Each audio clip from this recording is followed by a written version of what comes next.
السلام علیکم ورحمۃ اللہ وبرکاتہ۔ نحمدہ ونصلی علی رسولہ الکریم، اما بعد۔ امید کرتا ہوں کہ آپ تمام ساتھی خیر و عافیت سے ہوں گے۔ دوستوں، اللہ تبارک و تعالیٰ قرآن مجید کے اندر سورہ آل عمران میں فرماتا ہے، قل ان کنتم تحبون اللہ فاتبعونی۔ اللہ تبارک و تعالیٰ نے فرمایا اپنے نبی سے، قل آپ کہہ دیجئے، ان کنتم تحبون اللہ، اگر تم اللہ تعالیٰ سے محبت کرتے ہو، یا یوں کہہ لیں ہماری عوامی زبان میں کہ تم اللہ اور اس کے رسول سے محبت کرتے ہو، فاتبعونی، تو میری اتباع کرو۔ اللہ کے رسول فرما رہے ہیں فاتبعونی، میری اتباع کرو۔ اتباع کرنے کا کیا مطلب ہے؟ نبی کریم صلی اللہ علیہ وسلم کے طریقے کو اپنا طریقہ بناؤ، اپنی زندگی کے ہر گوشے میں سنت لے کر کے آؤ۔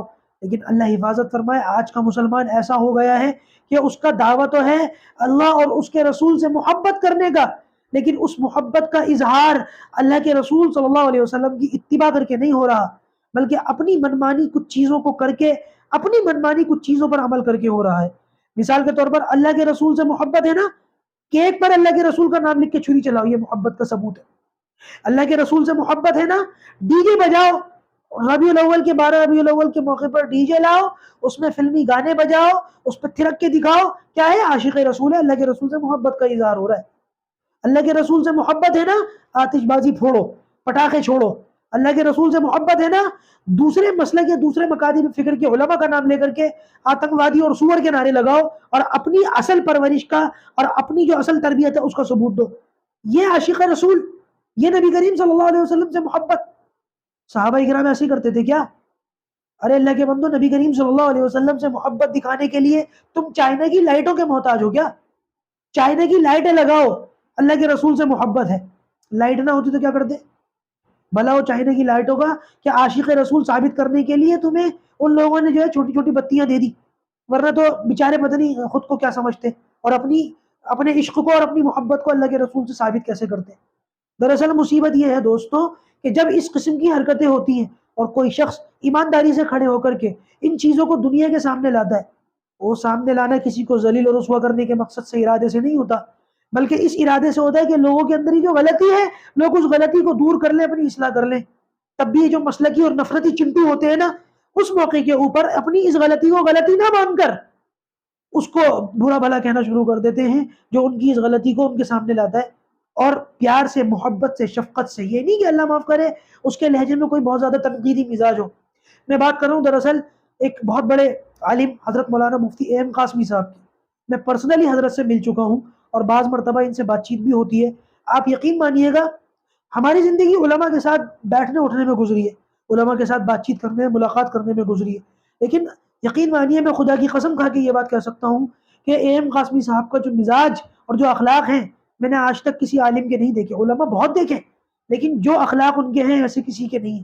میں ان کے ویڈیوز بھی دیکھتا ہوں، اور ماشاءاللہ جس بہترین طریقے سے، جس ادب سے، احترام سے، جس الفاظ کے استعمال سے، یعنی کہ وہ بات بھی ایسے انداز سے کرتے ہیں اور الفاظ بھی ایسے الفاظوں کا انتخاب بھی ایسا کرتے ہیں کہ کسی کی دل آزاری نہ ہو۔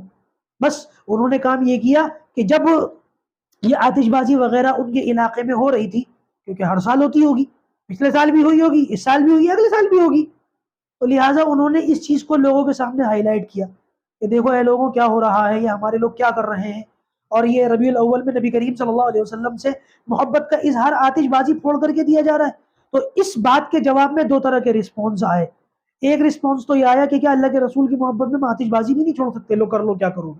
پہلے تو یہ لوگ ہیں، یہ حد سے گزر گئے، اور دوسرے وہ لوگ ہیں جو حد سے اتر گئے، یہ حد سے گزرے نہیں، اتر گئے۔ انہوں نے یہ کہنا شروع کر دیا کہ ہم تھوڑی کر رہے ہیں، یہ تو غیر مسلم طبقہ ہے جو گنیش چترتھی کے موقع پر جو ہے آتش بازی چھوڑ رہا ہے اور ہمارے اوپر الزام لگایا۔ اے ایم قاسمی جھوٹ بول رہا ہے، اے ایم قاسمی نے ہمارے اوپر جو ہے بہتان لگا دیا۔ ارے اللہ کے بندو، ہم بھی دیکھتے ہیں کون کتنے پانی میں ہے۔ 15 اگست کے موقع پر میرا جو علاقہ ہے نا پرانی دلی کا، غیر مسلم کے شاید 4 گھر بھی نہ ہو، جامع مسجد ایریا سارا کا سارا ہزاروں کی تعداد میں مسلمان ہیں، اور جب مغرب کی نماز ہوتی ہے نا 15 اگست کے موقع پر، تو ہزاروں لاکھوں روپے کی جو ہے کینڈلیں اڑا دی جاتی ہیں، اور نہ جانے کتنے کے تو آتش بازی کے اندر راکٹ وغیرہ چھوڑ کر کے، کوئی غیر مسلم نہیں ہے وہاں پر۔ یہ چیزیں ہم لوگوں نے غیروں سے بھی زیادہ غیروں سے سیکھی ہیں، لیکن غیروں کو بھی اس معاملے کے اندر ہم نے فیل کر دیا۔ اور جب کوئی اس طریقے کی باتوں کے اوپر ہماری نشاندہی کرتا ہے، ہماری توجہ دلاتا ہے، تو بجائے اپنی غلطی کی اصلاح کرنے کی پھول جلول باتیں کرتے ہیں۔ خدا کے واسطے یہ بڑا نازک دور ہے. اگر ان باتوں میں لگ کر آپ کو اپنی غلطی نہیں لگ رہی ہے اور سامنے والا صرف دوسرے مکتب فکر کا ہونے کی وجہ سے جو ہے آپ اس کی صحیح بات کو بھی صحیح ماننے کو تیار نہیں ہے، تو مبارک ہو، آپ لوگ بہت بیمار ہو چکے ہیں. ضرورت ہے آپ کو اپنی اصلاح کریں، کم سے کم دوسرے کو چھوڑیں، شیشے کے اندر اپنے آپ سے آنکھیں ملائیں، اپنے آپ کو دیکھیں کہ میں جو کر رہا ہوں صحیح کر رہا ہوں، غلط کر رہا ہوں. کل قیامت کے دن میری اس پر پکڑ ہوگی نہیں ہوگی. اور آتش بازی تو ویسے بھی قبیح عمل ہے. آپ اپنے علماء سے پوچھ لیجئے کہ آتش بازی کرنا کیسا ہے. جس عالم پر آپ کو اعتماد ہو ان سے پوچھ لیجئے کہ آتش بازی پھوڑنا، خریدنا، بیچنا کیسا ہے. کوئی بھی اس کو صحیح نہیں کہے گا، چاہے دیوبندی عالم ہو یا بریلوی عالم ہو. یہ سارے کے سارے علماء یہی کہتے ہیں ٹھیک عمل نہیں ہے، اور اس سے ہمارے ملک کی جو فضا ہے وہ بھی آلودہ ہوتی ہے، اس کے اندر بھی جو ہے پولوشن پھیلتا ہے.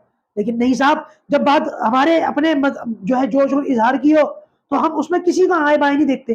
حتیٰ کہ بعض مرتبہ تو میں نے یہ دیکھا کہ اگر کسی عالم سے، چلو ہو سکتا ہے ایم قاسمی صاحب سے لوگوں کی عقیدت نہ ہو، لیکن اگر کسی عالم سے ہمیں عقیدت ہوتی ہے، وہ بھی اگر ہمیں صحیح بات بتلاتا ہے تو بعض مرتبہ وہ عقیدت بھی جو ہے دھری کی دھری رہ جاتی ہے. اس نے ہمارے عمل کو ٹوکا کیسے، اس نے ہماری باتوں کو روکا کیسے. یہ حالت ہو چکی ہے میرے دوستوں، بہت نازک دور ہے. دجال کا پتہ نہیں، دجالیت ضرور آ چکی ہے اور مسلمان بہت بری طریقے سے ٹوٹے پھٹے پڑے ہیں. یہ دور ہے کہ مسلمان آپس میں اتحاد کا ثبوت دیں، اپنے علماء پر اعتماد کا ثبوت دیں، اور علماء کو بھی یہ چاہیے کہ پیار سے، محبت سے، شفقت سے لوگوں کو صحیح بات کی طرف لانے کی کوشش کریں. میرے دوستوں، باتوں پر بل لانے کا یہ وقت نہیں ہے، بلکہ آپسی پیار، بھائی چارہ اور اتحاد رکھنے کی ضرورت ہے. کیونکہ ہم سب جانتے ہیں کہ اس وقت ملک کی سطح پر مسلمانوں کے کیا حالات ہیں. اللہ تبارک و تعالی ہماری ذہنیتوں کو درست فرمائے، علماء سے محبت کرنے اور ان پر اعتماد کرنے کی توفیق نصیب فرمائے، اور پروردگار ہندوستان کے مسلمانوں کے حالات بھی اچھے فرمائے.